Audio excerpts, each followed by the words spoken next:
오늘 우리에게 주신 하나님의 말씀은 느헤미야 1장 1절부터 11절의 말씀입니다. 구약성경 727쪽입니다. 느헤미야 1장 1절부터 11절까지의 말씀을 드라마 바이블로 낭독합니다. 느헤미야 제1장.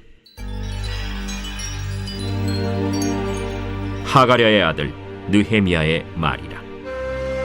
아닥사스다 왕 제20년 기슬르월에 내가 수산궁에 있는데 내 형제들 가운데 하나인 하나니가 두어 사람과 함께 유다에서 내게 이르렀기로 내가 그 사로잡힘을 면하고 남아있는 유다와 예루살렘 사람들의 형편을 물은즉 그들이 내게 이르되 사로잡힘을 면하고 남아있는 자들이 그 지방 거기에서 큰 환난을 당하고 능욕을 받으며 예루살렘 성은 허물어지고 성문들은 불탔다 하는지라.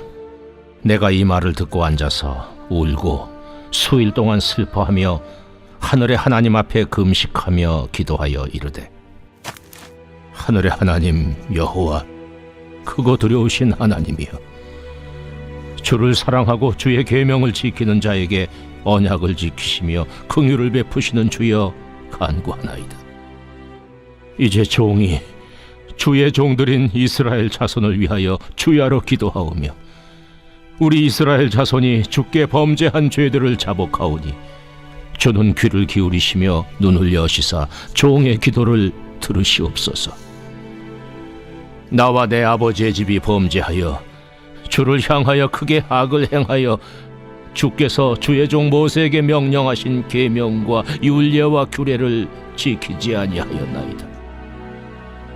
옛적에 주께서 주의 종 모세에게 명령하여 이르시되 만일 너희가 범죄하면 내가 너희를 여러 나라 가운데에 흩을 것이요 만일 내게로 돌아와 내 계명을 지켜 행하면 너희 쫓긴 자가 하늘 끝에 있을지라도 내가 거기서부터 그들을 모아 내 이름을 두려고 택한 곳에 돌아오게 하리라 하신 말씀을 이제 청하건대 기억하옵소서. 이들은 주께서 일찍이 큰 권능과 강한 손으로 구속하신 주의 종들이요 주의 백성이니이다. 주여 구하오니 귀를 기울이사 종의 기도와 주의 이름을 경외하기를 기뻐하는 종들의 기도를 들으시고 오늘 종이 형통하여 이 사람 앞에서 은혜를 입게 하옵소서 하였나니 그때에 내가 왕의 술관원이 되었느니라.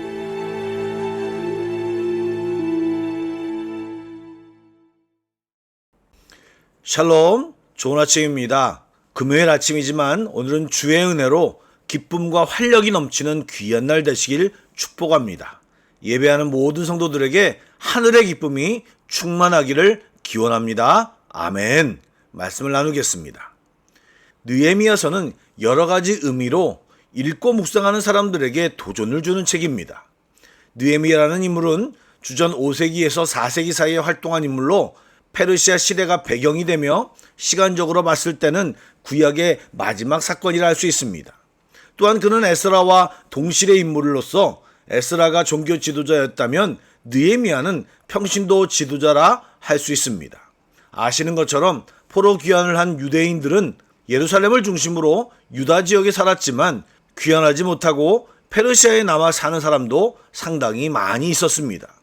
느헤미야서를 읽으면 각자 처한 곳에서 신앙인들이 어떤 모습으로 살았는지를 잘 보여주는데 함께 살펴보며 도전받기를 소망합니다. 아멘. 페르시아, 성경에서는 바사의 왕 고레스가 내린 칙령으로 유다 백성들은 오랜 포로 생활을 마치고 70년 만에 고국으로 돌아왔습니다.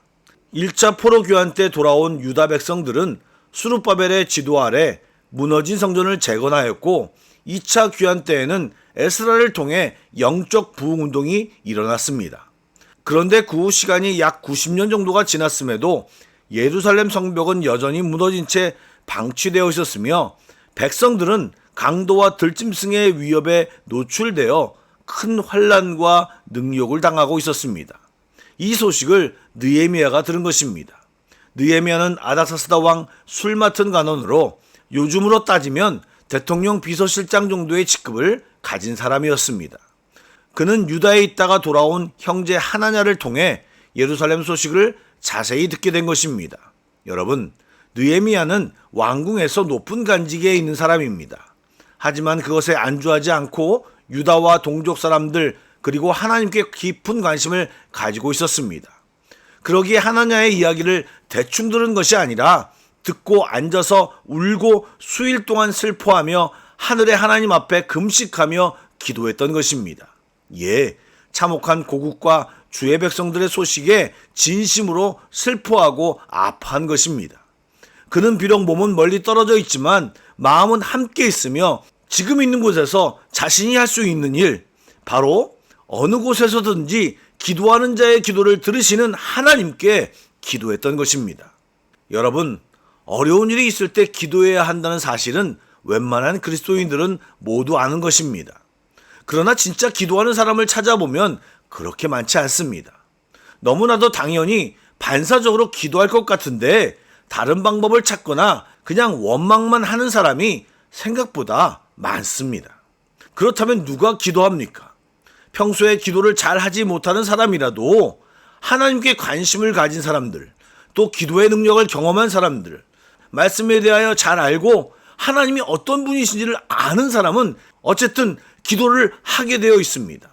그렇다면 지금 이 설교를 듣고 계신 여러분은 어떤 상태이십니까? 기도를 해야 한다는 사실만 알고 계신 분입니까? 아니면 실제 기도를 하는 사람입니까?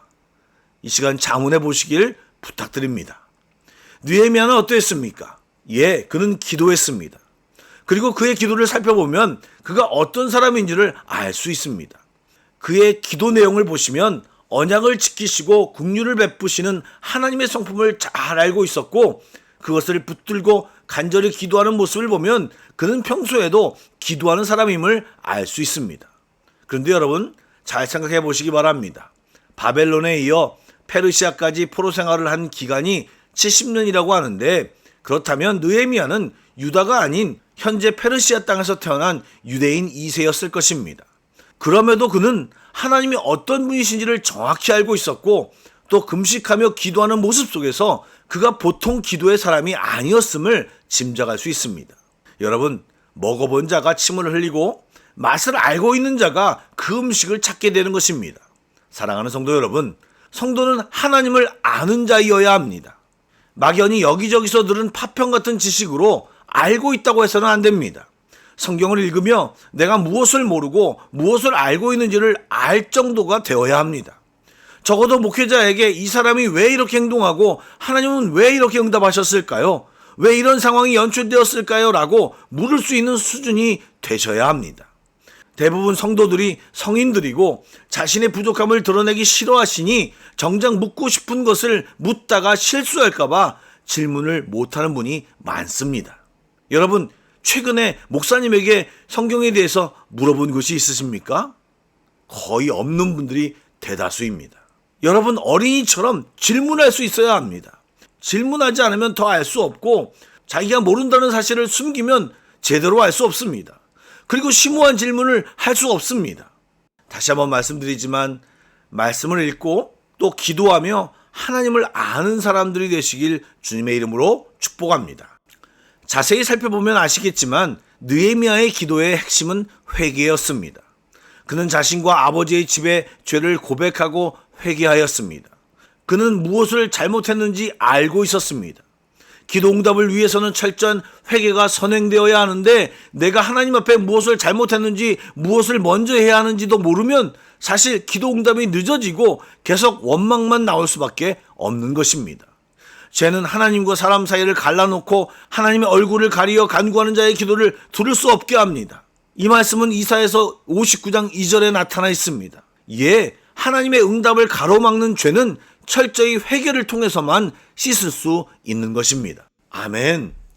또한 느헤미야의 기도는 응답을 받을 수밖에 없고 이미 그 기도 속에는 커다란 힘이 들어 있습니다. 어떻게 그것을 알 수 있습니까? 그것은 그가 하나님의 말씀을 근거하여 또 하나님의 말씀을 붙들고 기도하기 때문입니다. 그는 신명기 28장 내용을 인용하여 하나님의 백성이 범죄하면 여러 나라 가운데 흩을 것이고, 만일 그들이 다시 하나님께 돌아와 계명을 지켜 행하면 다시 회복시키겠다라는 약속의 말씀을 가지고 그 약속을 기억해달라고 기도했습니다. 예, 신실하신 하나님은 약속을 반드시 지키시는 분이시기에 우리가 말씀을 근거로 믿음으로 드리는 기도에 응답하십니다. 아멘.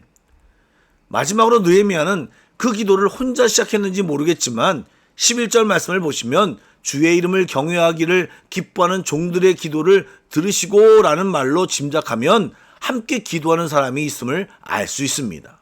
간절히 기도하는 제목이 있다면 혼자 기도하지 마시고 함께 기도해 줄 수 있는 사람을 찾아서 함께 기도하는 것이 힘이 됩니다. 아멘. 그리고 마지막에 그때 내가 왕의 술관원이 되었느니라 라는 말이 기도했더니 술관원이 된 것처럼 느껴지지만 실제 이 말의 의미는 기도 중에 내가 왕에게 뭔가를 건의할 수 있는 술관원이라는 것을 새삼 알게 되었다라는 의미입니다. 성벽 공사를 중단시킨 장본인이 아닥사스다 왕이었기에 이제 느헤미야가 이 사건에 중요한 역할을 하게 될 것을 알려주는 부분입니다. 기도하면서 영안이 열리며 나의 역할을 깨닫고 이제 이 장에서 깨달은 바를 행동하는 느헤미야를 발견하게 될 것입니다. 사랑하는 성도 여러분, 하나님께 관심을 갖고 말씀을 보며 기도하는 일에 전념하시길 권면드립니다. 하나님이 어떤 분이신지를 알고 그분 안에서 내가 무엇을 할 수 있는지를 아는 은혜도 함께 누리시길 축복합니다. 또 실제 기도를 어떻게 해야 허공만 메아리 치는 기도가 아닌 하나님이 응답하시는 기도를 할 수 있는지를 알고 그대로 기도하며 하나님의 함께 하심을 경험하는 성도들이 다 되시길 주님의 이름으로 축복합니다. 아멘. 기도하겠습니다. 사랑의 주님, 느헤미야처럼 나라와 민족을 위해 기도하는 사람이 되게 하여 주옵소서. 또한 내가 믿는 하나님이 어떤 분이신지를 정확히 알고 그분 안에 거하는, 또 그분께 기도하여 응답받고 주님을 체험하는 주의 성도들이 다 되게 하여 주옵소서. 그래서 내가 할 일을 발견하고 하나님의 일하심을 내 삶 속에서 보는 우리 모두가 되게 하여 주옵소서. 예수님의 이름으로 기도드립니다. 아멘. 계속해서 찬양곡을 묵상하시고 합심 기도와 개인 기도로 나아가겠습니다.